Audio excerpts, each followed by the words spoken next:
사도신경의 5번째 구절인 장사된 지 사흘 만에 죽은 자 가운데서 다시 살아나셨으며 이 부활에 관련된 이 신앙 고백을 함께 나누고 있습니다.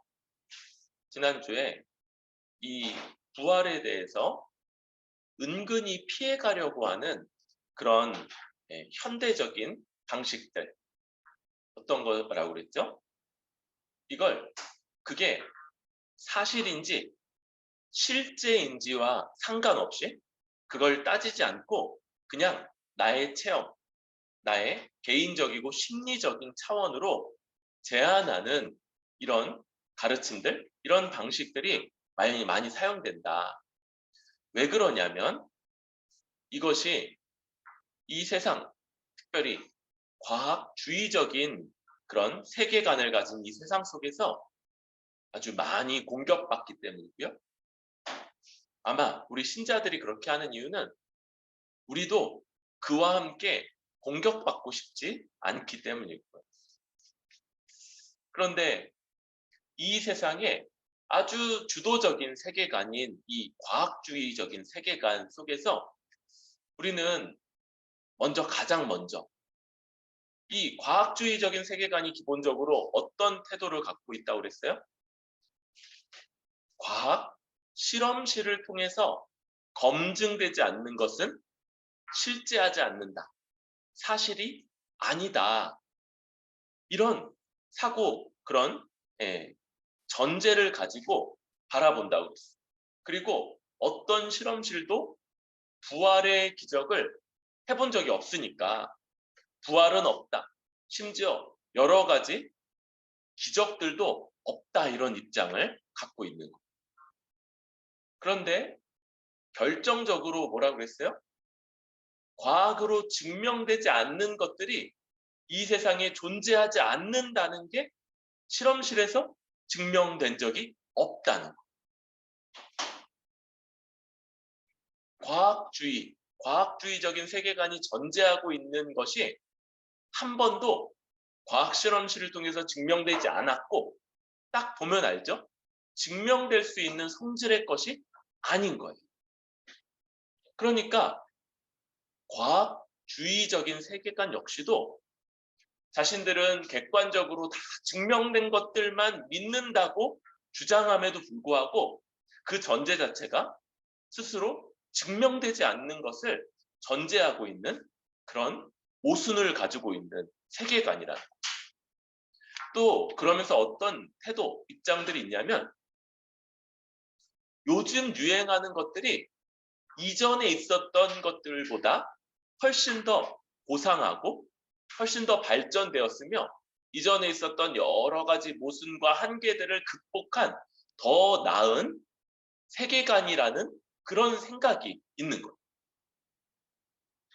우리에게 이런 것들이 어떻게 좀 나타나냐면 최신의 유행을 되게 따라가려고 그러고요. 거기서 뒤처지는 것을 되게 잘 못 견뎌하는 이런 모습들이 나타난다면 어쩌면 이런 세계관의 흐름 속에 영향을 받은 것이 아닌가 할 수도 있습니다.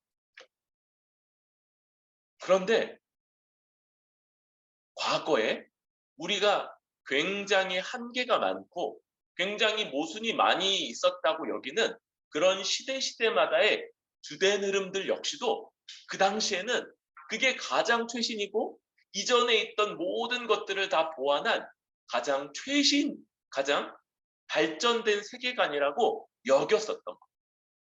그러니까 정말로 지금 우리가 가지고 있는 이 과학주의적인 세계관이 정말 그렇게 나아서가 아니고 그건 원래 다 그 한계를 알아 패러다임이 바뀌기까지 늘 그렇게 그런 입장을 취하고 있는 거예요. 그래서 여러분 너무 이제 최신 유행의 옷이라든지 전자기기라든지 이런 걸 막 살 필요가 없어요. 1년 정도 혹은 2년 정도 혹은 3년 정도 지나잖아요. 그러면 그 옷이 더 이상 최신 유행이 아니에요. 그러니까 한 3년 정도 기다려보면 안 사도 됩니다. 혹은 어떤 전자기기 이런 것들도 한 3년 정도 지나면 이전 것들하고 비교할 수 없이 더 좋은 그런 게 나오니까 한 3년 정도 기다렸다가 보면 그건 안 사도 된다. 이런 먼저 부활과 함께 왜 이 세상이 부활을 그렇게 얼토당토하지도 않은 말도 안 되는 것으로 치부하고 여기고 그렇게 하는가? 바로 과학주의적인 세계관을 갖고 있기 때문이고, 이것은 그러나 우리가 정확하게 얘기해 줘야 되죠. 과학으로 증명되지 않는 것은 존재하지 않는다. 사실이 아니다. 라는 전제를 깔고 있는데 그 전제 자체가 증명된 적이 없다. 그러니까 모순을 갖고 있는 그런 세계관이고, 그래서 이런 것들을 더 자신 있게 얘기할 수 있어야 될 것 같아요. 이제 오늘 우리는 부활에 대해서 더 본격적으로 부활을 살펴가고자 합니다. 그런데 부활이 있기 위해서 꼭 있어야 되는 것 하나가 있어요. 뭐예요? 그쵸? 죽지 않으면 부활할 수가 없어요. 그래서 죽음이라는 것이 부활의 전제입니다. 이 부활을 공격하는 사람들 중에 어떤 사람들은 예수님이 죽지 않았다. 기절설이라고 하죠. 그래서 피도 좀 흘리고 매도 맞고 그래서 잠시 죽은 듯한 가사 상태에 빠졌다가 깨어난 거다. 이런 주장을 펼치기도 해요. 그런데 먼저 성경은 그분의 죽으심을 아주 확실히 하고 있어요. 먼저 그 장사한 자가 57절에 나오죠. 아리마대 부자 요셉. 그죠? 이 사람들의 성이 없는 사람들의 불편함이 여기 있죠. 예수님의 아버지 성함도 요셉이었는데 여기도 요셉입니다. 요셉도 알죠? 거기 요셉씨 그러면 뭐 저쪽에서 한 남자 50명 중에 한 10명 정도가 이렇게 뒤돌아서 네? 저요? 이렇게 하는 그런 굉장히 흔한 이름 중에 하나인데, 그런데 특별해요. 뭐냐면 아리마대 사람이요 부자예요, 부자. 또 이 사람은요 다른 성경을 통해 볼 때 사내들인 공예의 회원이었어요. 그러니까 굉장히 명망 있는 그런 사람이었고 다 아는 사람이에요. 이스라엘 민족을 대표하는 사내들인 공예 회원이니까 또 하나님 나라를 기다리는 자요 선하고 의로운 자다. 이렇게 많은 사람들에게 이미 알려진 사람이었어요. 이 아리마대 사람 요셉은 그 전까지는 자신의 이 사회적 지위 이런 것들 때문에 예수님의 제자인 걸 드러내고 나타내지는 못하다가 이 예수님이 돌아가셨을 때 이때 용기를 내서 빌라도를 찾아가고 또 시체를 받아다가 장사한 그런 인물인 거죠. 더군다나 이 내용에서 빌라도에게 가서 예수의 시체를 달라고 했을 때 빌라도가 내주라고 명령하죠. 그런데 다른 성경에서는요, 빌라도가 예수께서 벌써 죽었을까 하고 이상히 여겨 백부장을 불러 죽은 지 오래냐 묻고 백부장에게 알아본 후에 요셉에게 시체를 내어주는지라. 그러니까 예수님이 상대적으로 되게 빨리 돌아가신 거예요. 십자가에서. 빌라도가 벌써 죽었냐 그러면서 이상히 여겨서 백부장에게 확인을 했고 백부장이 확인하고 허락을 한 그죠? 이런 공식적인 과정을 거쳤다는 것, 이게 중요한 거죠. 그리고 이제 자신이 원래 자신이 묻히기 위해서 준비했던 새 무덤에 예수님을 시체를 모시고 그리고 큰 돌을 굴려서 그 무덤 문을 덮었다. 또 거기 2명의 여성의 이름이 나오죠. 막달라 마리아와 다른 마리아가 그 무덤을 향해 앉아서 어느 무덤인지를 보았다. 여기서 강조하고 있는 것은 예수님께서 먼저 확실하게 죽으셨다. 죽고 장사 지내셨다. 이 장사되신 것은요. 장사되는 것은 이 장사의 과정들, 세마포로 싸고 향품을 바르고 그리고 시체를 무덤에다가 안치하고 돌을 굴려서 그 무덤 문을 막고 그리고 그 빈자리를 진흙 같은 걸로 봉하는 이런 일련의 과정들은요. 예수님께서 분명하게 아주 명백하게 죽으셨음을 강조합니다. 우리 또 다른 성경에서는 이런 일까지 있죠.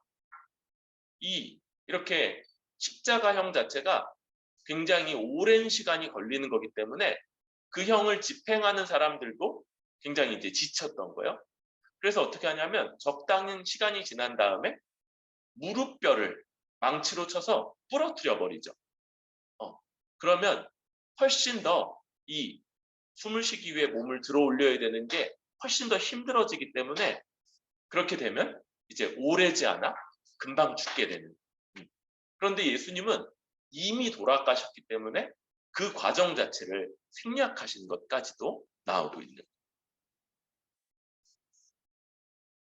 여러분, 이 장사의 이야기는 예수님이 분명히 명백히 확실히 죽으셨다는 걸 강조.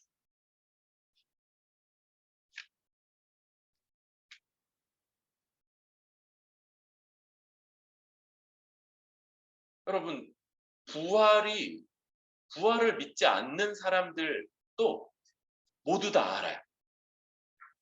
때로는 안다는 걸 감추고 싶고 안다는 걸 무시하고 싶을 수 있지만 다 아는 건 뭐예요? 우리도 죽음을 피할 수 없을 거라. 어떤 사람도 피할 수 없는 죽음인 거예요. 그리고 죽음은 언제나 미지의 세계고 가장 두려운 그런 존재 혹은 과정. 그런데 예수님이 죽으셨고 이제 부활하셨다. 그래서 우리는 이 죽음을 두려워할 필요가 이제는 없어졌다. 이렇게 말할 수 있어요. 성경이 이렇게 말하죠. 죽음아, 사망아, 너의 쏘는 것이 어디 있느냐? 원래요, 사망은요, 죽음은 아주 강력한 힘을 갖고 있었어요. 그 권세 아래 놓인 자를 꽉 붙잡고 절대로 놓지 않는. 물론 몇 명, 예수님이 또 하나님의 능력으로 몇 명 강제로 끌어내기도 했지만 곧바로 다시 붙잡았죠. 그런데 이제 그 사망의 그 강력한 권세가 무장해제됩니다. 아무 능력도 없이 자기에게 속한 자들을 다 내어줄 날이 이미 오고 있고 또 그런 일. 그래서 더 이상 죽음을 두려워할 필요가 없다라고 할 수 있어요. 오히려 여러분, 오히려 우리 신앙의 선배들은 우리가 죽음을 겪게 되는 것 이걸요 성화의 수단으로 봤어요. 성화의 수단이고 영화, 성화의 완성인 영화의 시작, 문이라고. 이제 저도 40대 중반을 넘어서면서 이전보다 이제 이 건강이라든지 이런 것들을 이제 더 좀 생각하게 되고요. 이제 제 선배 목사님들은 모이시면 제일 주된 화제가 이제 건강 문제가 됐어요. 그러면서 죽음이 젊었을 때 저 멀리 있던 죽음이 조금씩 조금씩 가까이 오는구나. 이런 것들을 알게 돼요. 그런데 여러분 그것이 한편으로는 불편하게 돼요. 그렇죠. 몸 컨디션을 유지하기가 쉽지 않고 예전보다 더 애써야지, 더 많이 운동을 하고 더 애써야지 조금 비슷한 컨디션? 아니 그렇게 애써도 컨디션이 막 좋지 않은 이런 일들이 벌어졌어요. 그런데 또 어떤 유익도 있냐면 여러분 이 땅에서 누리는 것들, 즐기는 것들, 좋은 것들이 조금 더 상대화되는 거예요. 그걸 충분히 잘 못 누리는. 뭐 예를 들자면 점점 맛있는 것을 많이 못 먹을. 맛있는 게 앞에 깔려 있는데 소화력이 약해져가지고 다 못 먹는. 이런 결국 죽음을 향해 가고 죽음의 그 여러 가지가 덧입혀질 때 그러나 그게 두렵고 무섭고 피하고만 싶은 것이 아니고 그게 오히려 이 땅에서 한시적인 것이 한시적이고 상대적이고 있어도 그만 있어도 다 누리지 못하고 없어도 그냥 조금 불편한 것 정도로. 왜요? 딴 것도 더 불편하거든. 몸 자체가 불편해. 그러면서 점점 이것이 영원한 나라가 우리 앞에 있고 거기서 누릴 것들을 더 바라보게끔 하는 이 땅을 상대화시킴으로써 그래서 우리의 성화를 촉진시키는 연인. 여러분 너무 이제 나이 들어서까지 이렇게 젊어 보인다거나 너무 너무 나이 들어서까지 건강하다거나 막 예, 그런 것이 사실은 늘 축복이 아닐 수도 있는. 아니, 그것도 뭐 좋은 거죠. 또 다른 면에서 다 죽음이 찾아오기 때문에 다른 면에서 느낄 수 있겠죠. 그러나 그것이 단순히 억지로 피하기만 해야 되는 것이 아니고 우리 주님이 거쳐서 부활에 이른 것입니다.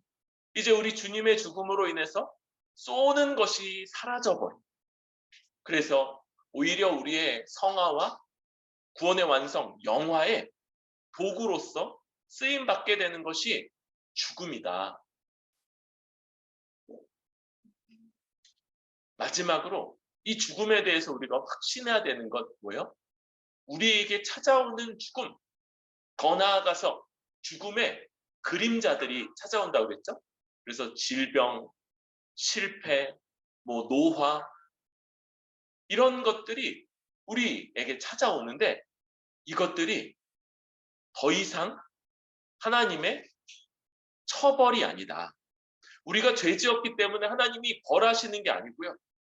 그 벌은요. 예수님이 십자가에서 치르셨기 때문에 남아있지 않아요. 이건 어떤 거예요? 하나님이 우리를 거룩해 하나님 닮도록 이끄시는 도구 바로 징계 자녀에게 하시는 그런 하나님의 성화의 도구라는 것들을 기억하면서 낙심하거나 좌절하지 말고 그것을 그 주시는 목적에 따라 선하게 사용해서 더 하나님을 닮고 이 땅의 유한한 것들에 대한 마음을 더 덜 갖게 돼요. 오히려 영원히 하나님이 주실 것들에 대한 마음을 더 키워가는 그런 과정으로 삼을 수 있기를 바랍니다. 그러면서 이제 다시 오늘 주제인 부활로 돌아오는. 여러분, 부활은 당시에도 법정에서 다뤄졌다고 했어요.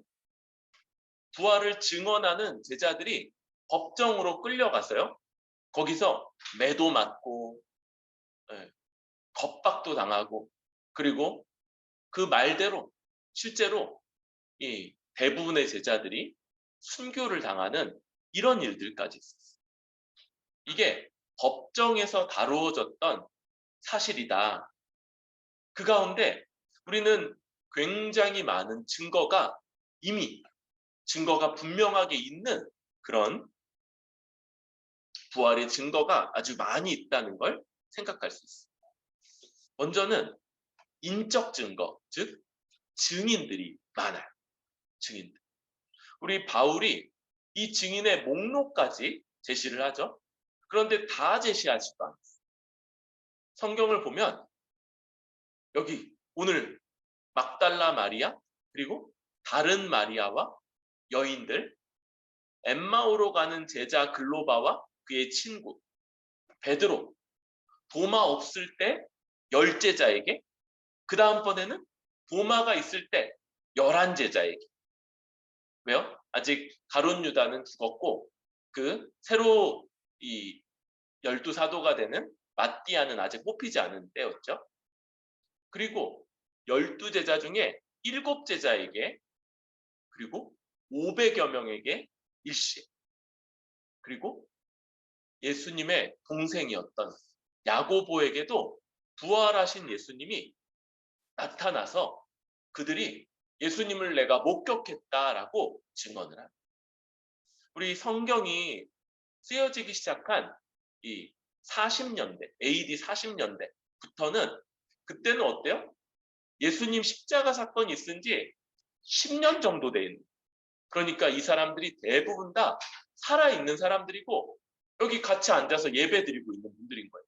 그래서 그때 예수님 어땠어요? 그러면 예수님 정말 아주 대단하셨지. 예수님 정말 내가 그렇게 예수님과 알아보긴 했는데 그렇게 빛나시고 그렇게 영광스러운 모습인 거는 처음 봤어. 뭐 이렇게 다 얘기를 한 거예요.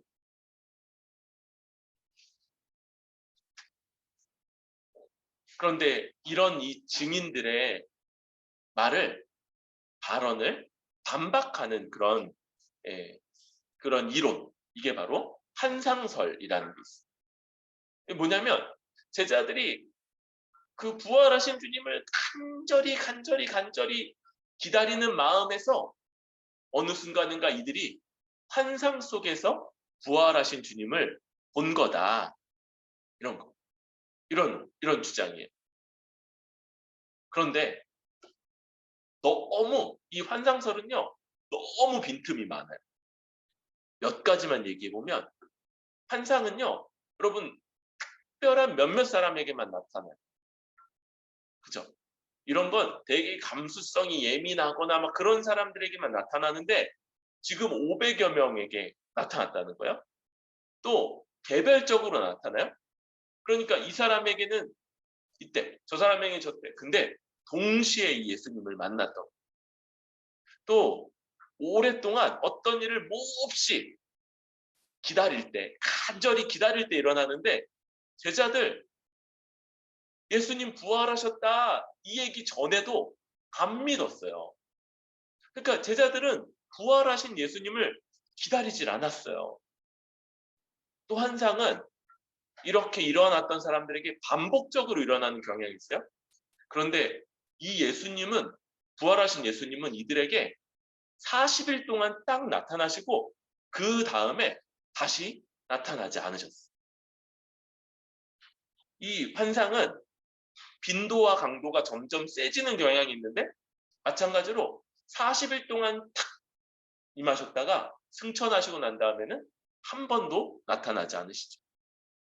환상 상태에서는 먹지도 않는데 예수님과 제자들 그 가운데 먹죠. 대화를 나누지도 않는데 대화하죠. 물리적인 접촉도 일어나지 않는데 환상을 어떻게 만지겠어요. 그런데 예수님 자기 몸을 내주셔서 얼마든지 만질 수 있게 하셨어요. 이런 것들로 이 제자들의 증언을 무효화하려고 하는 저 환상설은 아주 너무 빈틈이 많아서 이렇게 얘기한 사람도 약간 부끄러워할 만한 그런 내용이다라고 할 수 있어요.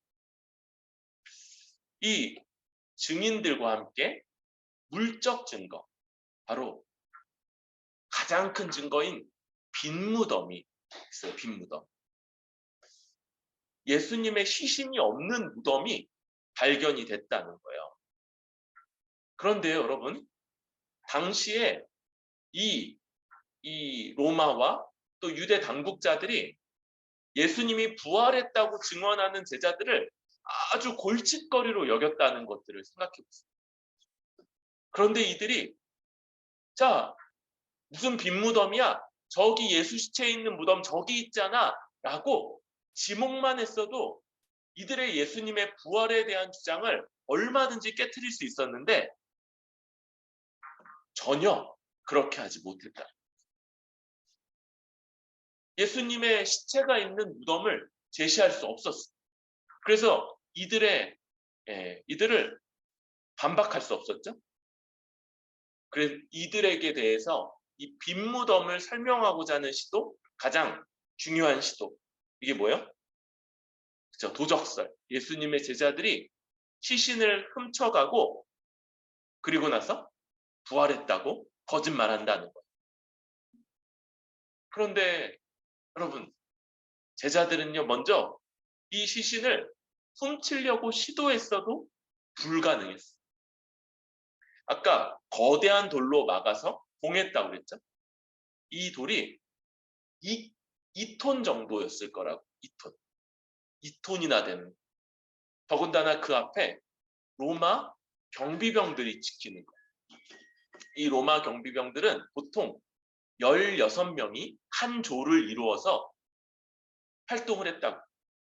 심지어 이 유대인들과 함께 이야기를 하고 우리가 자고 있을 때 제자들이 와서 졸고 있을 때 훔쳐갔다 말하는데 여러분 이 16명이요? 한꺼번에 존다는 것도 극히 희박할 뿐만 아니라 이 로마법에 저렇게 이 명령을 수행하던 중에 졸았던 사람들이 사형에 처해졌던 그런 기록이 있기 때문에 이게 로마 병사들에게 말도 안 되는. 그리고 제자들이 어때요? 제자들이 이 부활은커녕 예수님의 시신을 훔쳐가려고 하기도 커녕 저쪽 가가지고 자기들끼리 모여가지고 울고 있었잖아요. 그쵸? 이들이 도무지 저 로마 병사들에게 맞서서 시신을 훔쳐갈 수 있는 그런 상황이 아니었다. 더군다나 만약에 이들이 정말로 기적적으로 그 시신을 훔쳐갔다면 이 당국자들이 제자들을 시신 도굴범으로 처벌을 했을 거예요. 그런데 그런 기록도 남아있지 않아요. 마지막으로 가장 중요한 건 뭡니까? 이들이 시신을 훔쳤다면, 훔치고 거짓말하는 거라면 결국 자기 이익을 위해서 훔치고 거짓말하는 것일 텐데 예수님의 제자들이 다 부활을 전하다가 순교를 당하고 순교를 당하면서도 이 주장을 철회하지 않았다. 제자들은요, 예수님이 부활했다는 사실을 아주 확고하게 믿고 있었고 거기에 생명을 걸 만큼 확고했다는 것을 우리는 알 수 있습니다. 간접적인 그런 정황들도 있어요. 무엇보다 예수님 자신이 십자가 이전에 자신이 부활할 거다라는 걸 여러 번 가르치고 말씀을 했어요. 또 어떻게 해요? 그 예표로서 그게 부활은 아니지만 나사로나 야이로의 딸이나 이런 사람들을 되살리는 이런 기적도 행했죠. 또 제자들이 얼마나 놀랍게 변화됐는가. 제자들의 순교하기까지의 이런 변화나 혹은 대적자이고 교회를 핍박하는데 자기 생명을 걸었던 저 사도 바울의 회심 같은 것, 이런 것. 또 이 전 세계를 뒤엎고 2000년간이나 이어져 오고 있는 이 교회가 세워졌다는 것. 마지막으로 유대인들이 그렇게 힘써 지키던 안식일에서 우리가 안식일은 어제 토요일이죠. 주일로 우리 기념하는 그런 날이 바뀌었다는 것. 이런 것들이 예수님이 부활하시지 않았다면 설명할 수 없는 그런 간접적인 정황이라고도 할 수 있습니다. 여러분, 짧게 이 예수님이 부활하셨다는 것이 이 많은 증인들과 또 부정하지 못했던 저 당국자들과 로마도 부정하지 못했던 분명한 증거를 가지고 또 여러 가지 주변적인 정황적인 증거들까지 있는 그런 일들이다라는 것. 이 많은 증거들을 통해서 우리는 부활이 정말 사실이고 그래서 우리도 부활할 거라는 걸 아주 확실하게 믿으며 살아가야 돼요. 여러분, 이 세상은요, 이 세상은 세속적인 세상이에요. 이 세속주의다라고 말할 때 이 얘기를 우리는 이제 부정적인 의미로도 쓰지만 이 세속 사회에서 긍정적인 의미로도 썼어요. 이게 뭐냐면 영적인 것이나 초월적인 것 이런 것들이 아니고 이 땅을 목표로 이 땅을 최선을 다해서 개선하고자 하고 이 세상에서 그냥 이 세상에 있는 자원들을 잘 활용해서 그렇게 살아가는 게 최선의 삶이고 우리 그렇게 살아야 된다 이런 생각. 그런데 그렇지가 않은 거죠. 여러분 이 세상은요 하나님을 대적하고 그 안에 스스로 부요할 수 없는 하나님의 저주 가운데 있는 그런 세상이고 엉겅퀴와 이 여러 가지 잡초들을 내면서 우리 삶을 결코 그 가운데서는 만족을 얻을 수 없는 세상이에요. 그런데 뭐예요? 우리가 잘못 살아서 그런 거지 잘 살면 그 세상 안에서도 얼마든지 만족할 수 있고 얼마든지 부유할 수 있고 얼마든지 충만할 수 있다고 그렇게 주장하는 주장. 이 주장과 또 이 주장에 속아서 따라가는 사람들이 세상에 많이 있기 때문에 우리는 이 여러 증인들, 그들의 증언들, 그리고 증거, 무엇보다 성경의 말씀을 통해서 우리는 부활할 것이고 그리고 주님과 함께 부활하여 영원한 삶을 살아갈 것이다 라는 걸 우리 마음으로 잘 확신하고 또 더 나아가서 이 부활을 부정하고 대적하고 부활을 믿는 것을 아주 조롱하는 그런 세상 속에서도 변증할 수 있는 사람으로 살아가야 되는 것이죠. 여러분, 이 부활에 아주 확실한 이 여러 증언들, 증거들, 그리고 여기에 목숨을 걸었던 우리 신앙의 선배들, 무엇보다 우리가 보는 말씀이 이 부활을 확증한다는 것.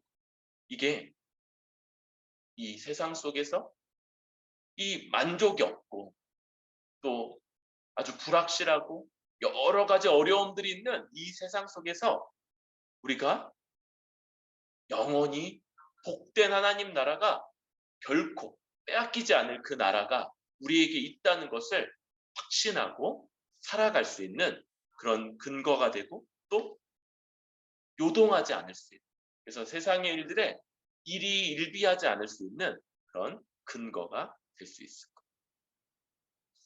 그럴 때 우리 주님이 보여주시는 이 부활이 어떤 겁니까? 이 부활은요. 예수님이 살리신 3명, 또 베드로도 1명 살리고 바울도 1명 살리죠. 또 구약 시대에도 죽었다가 살아난 사람들이 있는데 이 어떤 것과도 달랐죠. 부활은요, 아직까지도 예수님 한 분밖에 안 계시죠. 그래서 그게 어떤 건지를 우리가 다시 한번 그 본질을 생각하는 게 필요한데, 이 예수님의 부활은요, 영광스러운 부활이라고 할 수 있어요. 어떤 영광이냐면 그분이 사망을 완전히 이기고 다시 살아나셔서 다시는 사망의 지배를 받지 않는 방식의 영광의 부활. 이 영광의 부활을 성경은요, 로마서 1장에서는 이렇게 얘기하죠.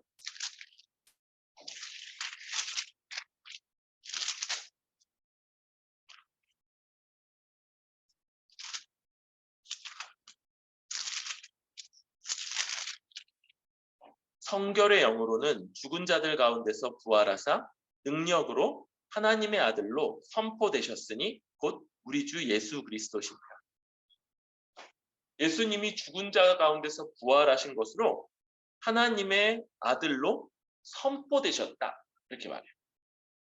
이 부활은요, 예수님이 하나님의 아들로 선포되신 것, 혹은 다른 번역은 임명되신 것, 이렇게 이야기하는데, 부활을 통해서 예수님은 영광스러운 하나님의 아들로 선포되시고 또 임명되신 것이라고도 할 수 있습니다. 여기서 예수님이 하나님의 아들로 임명되셨다 할 때, 예수님은요, 사람이 되시기 전에도 영원 전에도 하나님의 아들이셨어요. 그런데 그분이 하나님의 아들로서의 영광을 내려놓고 우리와 똑같은 사람으로 오셔서 하나님께 죽기까지 순종하시고 죽으시고 그리고 부활하셔서 이제 하나님의 아들로 선포되신 것, 임명되신 것은 우리 사람인 우리 모두가 이제 그분을 따라 그분과 함께 하나님의 영광스러운 아들로 세워질 수 있는 그런 길을 여신 그런 영광의 부활이라고 할 수 있습니다. 또 이 부활은 우리에게 칭의와 중생을 위한 그런 부활이 되는 거죠. 우리는 예수님과 연합함으로써 이제 우리는 아직까지 겪지 않은 예수님의 죽음을 통해 옛사람과 율법 아래 있던 존재가 죽어 자유케 됩니다. 이제 여기 있는 우리는 예수님의 부활 생명을 가지고 새롭게 살아가는 그런 존재. 우리에게는요, 이 부활 생명이 우리 안에 있는. 저는 예배 때마다 이런 것들을 기대하고 소망하고 또 누려요. 그게 뭐냐면 이 부활 생명을 확인하고 특별히 하나님 앞에 나아가는 예배를 통해서 이 생명이 솟성케 되며 더 왕성해질 수 있기를 기대하고 소망도 하고요. 또 많은 경우에 그런 것들을 예배 가운데 경험하기도 합니다.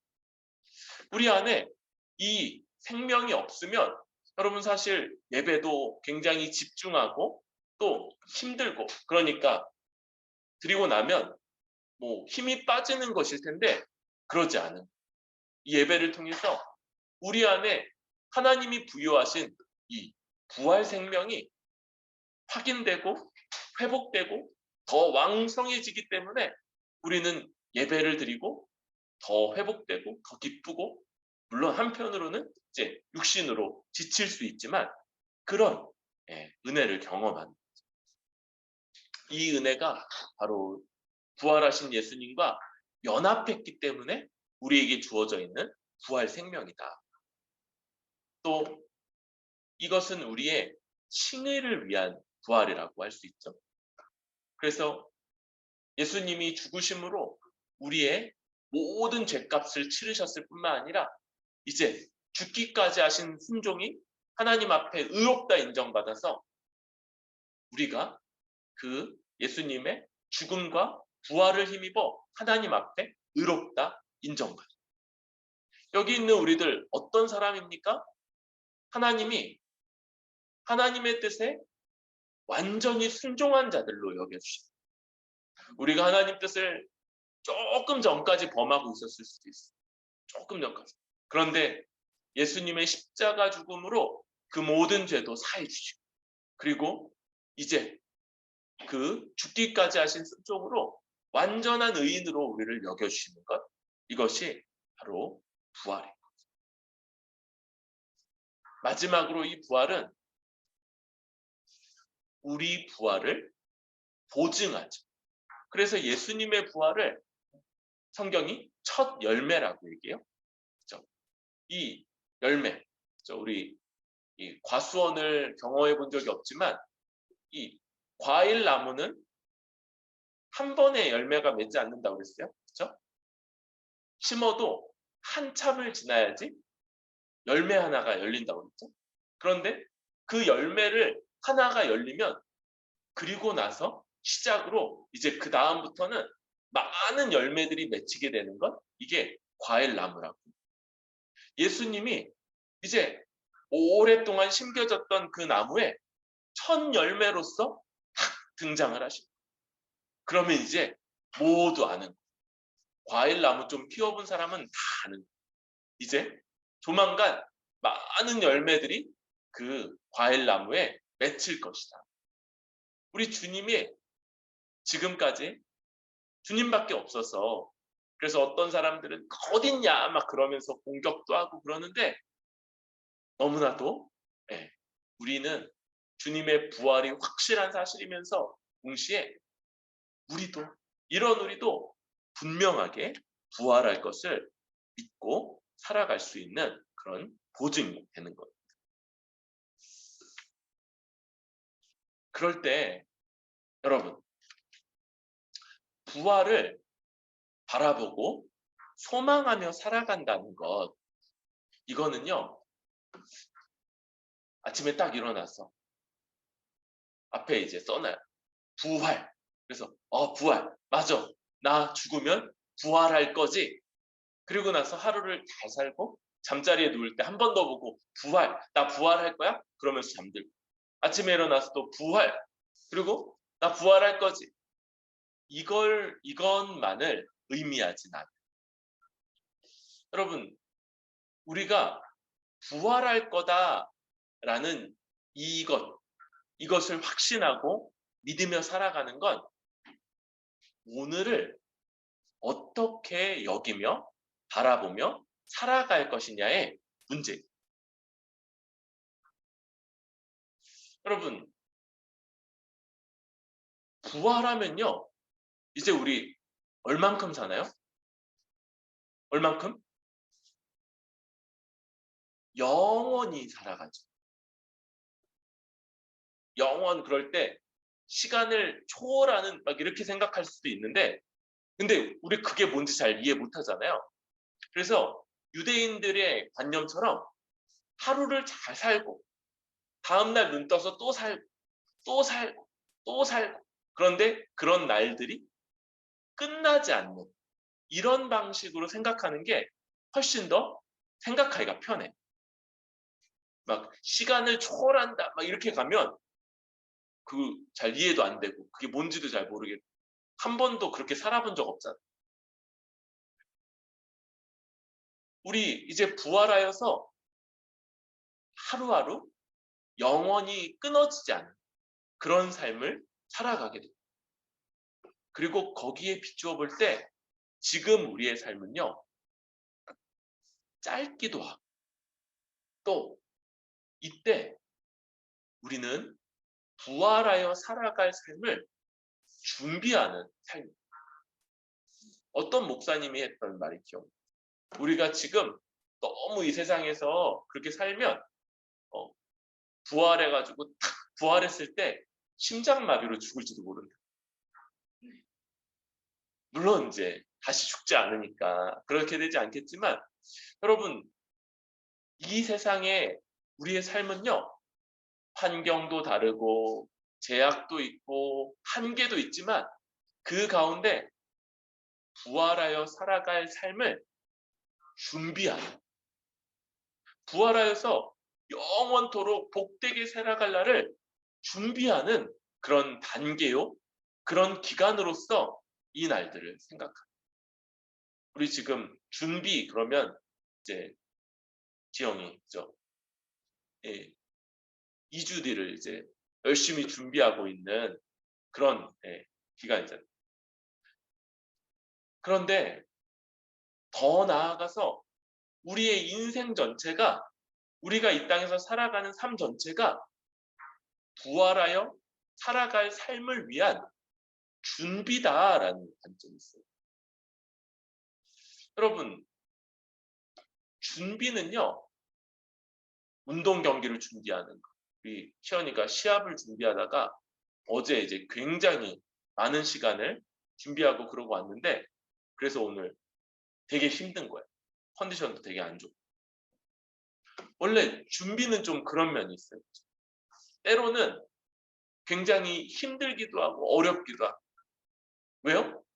그래야지 그 시합 혹은 그 뭔가를 잘 준비할 수, 잘 치를 수 있기 때문에 훈련하고 연습하고 몸에 잘 배이지 않는 것들을 배기하고 나에게 익숙했던 것들을 바꾸고 이런 과정으로서 우리 삶이 주어져 있고 그 가운데 우리에게 있어서 호의적이지 않은 그런 이 세상의 상황들, 환경, 우리의 처지, 또 내 안에 있는 여러 가지 하나님 앞에 합당하지 않은 것들까지도 지금 여기서 다루어내는 것이 필요한 거예요.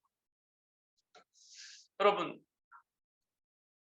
이 삶에서 우리가 어떤 걸 누리느냐, 어떤 걸 성취하느냐, 어떤 걸 소유하느냐, 여러분 이 문제는요, 이 관점에서 볼 때 되게 부차적인 걸 수 있어요. 우리에게 영원히 복된 삶이 코앞에 있고요. 그리고 그게 시작되면 이 기간 100년을 살든 정말 오래 살아서 120년을 살든 찰나예요. 찰나와 같이. 이때를 가장 지혜롭게 사는 건 우리가 부활하여 살아갈 그 하루 지나고 눈 떴을 때 또 하루, 또 하루, 또 하루. 그런데 늙지도 않고 아프지도 않으며 만족스럽고 복된 나날들을 준비하는 기간. 그래서 어떤 겁니까? 그때 우리가 더 갖게 될 그런 성품, 우리 주님을 닮은 성품들을 훈련하는 기간. 죄악된 것들과 싸우면서 주님처럼 다른 사람들을 사랑하고 용납하는 것들을 연습하는 기간. 또 그때도 우리가 찬양하며 감사하며 함께 살아가게 될 주님을 더 인식하고 그 주님 앞에서 살아가는 것을 훈련하는 그런 기간. 무엇보다 여러분, 우리 사람은요, 영원해요. 우리 요즘 아이들이 듣는 노래 중에 영원한 건 뭐 절대 없다 뭐 이런 것도 있는데 아니에요. 여러분, 우리의 관계는요, 일시적으로 그냥 안 보면 끝나는 관계가 아니에요. 우리 하나님 나라에서 영원토록 함께하게 될 사람들. 그래서 다른 사람들에게 미안함이라든지 서운함이라든지 이런 것들이 우리의 가운데 있어서는 안 돼요. 하나님 나라에서 영원토록 함께할 사람들로 다른 사람들을 대하고 정성을 들이고 그냥 세상 사람들이 그냥 눈가림하듯이 그렇게 서로를 대하지 않는 것, 이런 것들을 연습하는 그런 우리들. 그때 정말 부활하여 살아갈 그 날들을 생각할 때 정말 짧은데, 여기 우리 가장 어린 아이들도 그 기간이 길지 않은데 그 기간을 정말 잘, 아주 의미 있게 합당하게 살았다 말할 수 있습니다. 여러분, 우리는 주님의 부활을 예배 때마다 고백하지만, 그러나 단순히 예배 때가 아니라 우리의 일상을 기초하고 일상을 살아가는 방향으로서 부활을 기억할 수 있기를 바랍니다. 우리 아침에 일어나서 우리 주님 부활하셨지? 라고 기억하고, 그래서 우리도 이제 첫 열매이신 주님을 따라 부활할 것을 기억하고, 그리고 그 부활에 합당한 삶이 어떤 걸지 오늘 하루 나의 선택에서, 내가 추구하는 것에서, 내가 소망하는 것에서 부활에 합당한 삶을 훈련하고 연습하는 복되고 의미 있는 삶을 살아가는 우리들 되기를 소망합니다.